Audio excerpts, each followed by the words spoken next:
बचाओ आंदोलन के संदर्भ में हम लोग ये कह सकते हैं कि उस आंदोलन के वजह से चल रहा है कि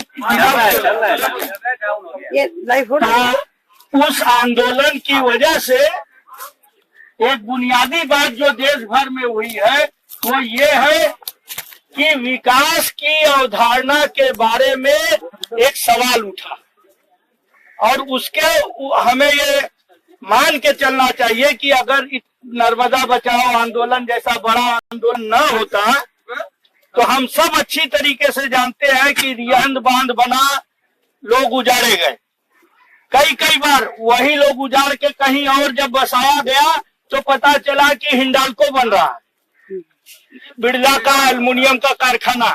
माने एक परिवार के लोग हमारे इसी दक्षिणांचल में 3-3, 4-4 बार, अभी हाल तक एनटीपीसी आ गया। वही लोग जो रिहंद में उजाड़े गए थे, पूरी के पूरी तहसील पानी में चली गई थी। एक उसका तहसील का नाम हो गया रेणु सागर। उसके अंदर जितने गांव थे, खेत थे, लोग रहते थे, वो सारा सागर हो गया। और नक्शे पर जब अब देखेंगे आप तो उस तहसील की जगह एक वही नहीं जलमग्न इलाका है ना, तो रेणु सागर हो गया।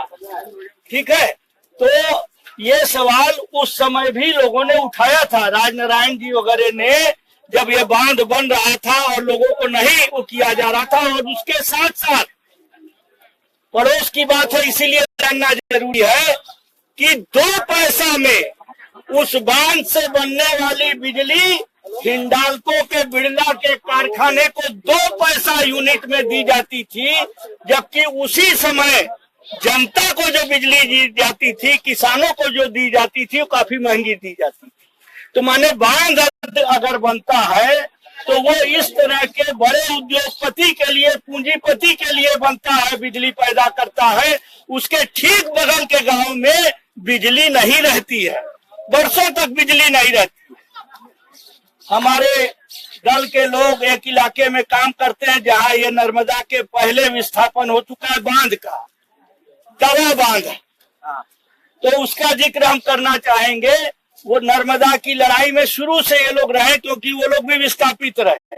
अब विस्थापित होने के बाद आप अच्छी भली खेती बाड़ी में जुटे हुए हैं, पता चला विस्थापन, मान लीजिए कि कहीं आपको दूसरी जगह कहा गया कि यहाँ आपको बसना, यहाँ का पट्टा नहीं दिया गया। और जब पट्टा नहीं दिया जाएगा, दोनों चीज होती है, कुछ लोगों को वहां भेजा गया, कहीं जमीन पे आप पहुंच गए, काबिज भी हो गए, पट्टा नहीं दिया गया, तो आसपास के मजबूत लोग कब्जा करके आपको कभी भी वो लोग विस्थापित कर सकते हैं। और उल्टा भी होता है।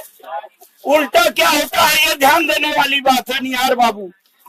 जब पट्टा मिल जाता है, पट्टा की जमीन कहाँ है खोजते रहिए, पता नहीं है आपको। वो और ज्यादा भयंकर चीज है, आप सोचिए। उसमें तो जमीन मिलती है और पट्टा आपको मिल गया है, जमीन कहाँ है उसकी, ये आपको बरसों तक नहीं मालूम होता। पानी, जो बांध का पानी जब पीछे हटता है, जो जमीन ऊपर आ जाती है, उसमें जो लोग खेती करते हैं उसको कहा जाता है डूब की खेती। आप समझ लीजिए कि तवा बांध में वो डूब की खेती करने वालों के ऊपर लगान लगता था। संघर्ष के बाद, लंबे संघर्ष के बाद वो बंद हुआ, लोग लाठी खाए, जेल गए वर्षों, तब जा करके वो बंद हुआ। क्या होता था, माने पानी हटा, वहां अपने खेती की जितनी जमीन पर की उस पर आपको लगान लगा देती थी सरकार। अगर आपका पूरा गांव गया है, पूरा खेत चला गया है पानी के अंदर, लेकिन अगर उस पानी में आप मछली पकड़ते हो तो सरकार कहती थी कि आप चोर हो। उन आदिवासियों को कहती थी कि आप चोर हो, जिनकी जमीन चली गई, खेत चला गया उस पानी में। और फिर हम उसी पानी में जब मछली पकड़ते थे। और आपको बताना चाहेंगे एक रचनात्मक प्रयोग के बारे में कि वहां पर सरकार ठेका दे देती थी। सरकार ठेका दे देती थी तो उनको साल में सरकार को कुछ पैसा ठेकेदार देता था। ये ध्यान देकर के सुनिएगा, लंबे आंदोलन के